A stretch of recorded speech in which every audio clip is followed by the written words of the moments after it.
నమస్తే అండి. మనం చూస్తుంది ఉప్పు శనగలు, బెల్లం. వీటిని కలిపి తినగలిగితే మన శరీరానికి అధిక శక్తినిస్తాయి. ఈ ఉప్పు శనగల్లో అధిక శక్తి ఉంటుంది. బెల్లంలో రక్తాన్ని శుద్ధి చేసి జీర్ణశక్తిని పెంచే గుణం ఉంటుంది. కాబట్టి ఈ రెండింటిని కలిపి తినటం వలన మన శరీరానికి ఎంతో మేలు జరుగుతుంది. వేయించిన శనగలను పిల్లల నుండి పెద్దల వరకు అందరూ ఇష్టంగా తింటుంటారు. పాతకాలంలో వీటిని అందరూ స్నాక్స్గా తినేవాళ్ళు. ఈ ఉప్పు శనగల్లో ప్రోటీన్లు అధికంగా ఉన్నాయి. విటమిన్లు, కాల్షియము, ఐరన్, పిండి పదార్థాలు ఇలాంటివన్నీ ఎక్కువగా ఉన్నందువలన మన శరీరం దృఢంగాను ఆరోగ్యంగా ఉంచుతుంది. అందువలన అప్పుడప్పుడు ఈ ఉప్పు శనగలతో బెల్లం కలిపి తినగలిగితే మన శరీరాన్ని బలంగా ఉండేటట్టు చేస్తుంది. వీటిలో ఫైబర్ అధికంగా ఉంటుంది.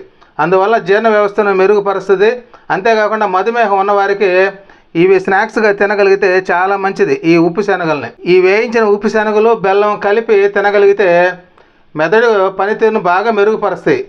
మానసిక ఆరోగ్యాన్ని కూడా అందిస్తాయి. పిల్లలకు చాలా మంచిది. ఇవి స్నాక్స్గా పిల్లలకు పెట్టగలిగితే ఈ బెల్లము, ఉప్పు శనగలు మంచి శక్తినిస్తాయి. రక్తాన్ని శుద్ధి చేసి రక్తహీనత సమస్యను కూడా తగ్గిస్తాయి. ఈ ఉప్పు శనగల్ని, బెల్లాన్ని కలిపి తినటం వలన మన శరీరంలో రక్త సరఫరా బాగా జరిగి గుండె జబ్బులు రాకుండా కాపాడుతుంది. అంత బాగా పనిచేస్తాయి. ఈ ఎదుగుతున్న పిల్లలకు తినిపిస్తే ఈ ఉప్పు శనగలు, బెల్లం అధిక శక్తిని ఇస్తుంది. హుషారుగా ఉంటారు. చర్మపై మచ్చలు అవి లేకుండా చర్మాన్ని అందంగా చేస్తుంది. ఇప్పుడు ఉన్నవారు ఈ ఉప్పు శనగలు తినడం మర్చిపోయారు. బెల్లం, ఉప్పు శనగలు తినేవాళ్ళు కనిపించడం వల్ల. ఎందుకంటే బర్గర్లు, రకరకాల స్నాక్స్ వచ్చినాయి కాబట్టి వాటిని తింటుంటారు. అలా కాకుండా అప్పుడప్పుడు వీటిని పిల్లలకు పెట్టి మనం కూడా తినగలిగితే ఈ ఉప్పు శనగలు, బెల్లం చాలా ఆరోగ్యకరమైనది, మంచి శక్తిని ఇస్తుంది. కాబట్టి ప్రతి ఒక్కరూ ఇలాంటివి తెచ్చుకుని స్నాక్స్గా అప్పుడప్పుడు తినండి. ఎంతో ఆరోగ్యాన్ని ఇస్తాయి. కాబట్టి ప్రతి ఒక్కరూ ఆరోగ్యంగా ఉండండి. నమస్తే.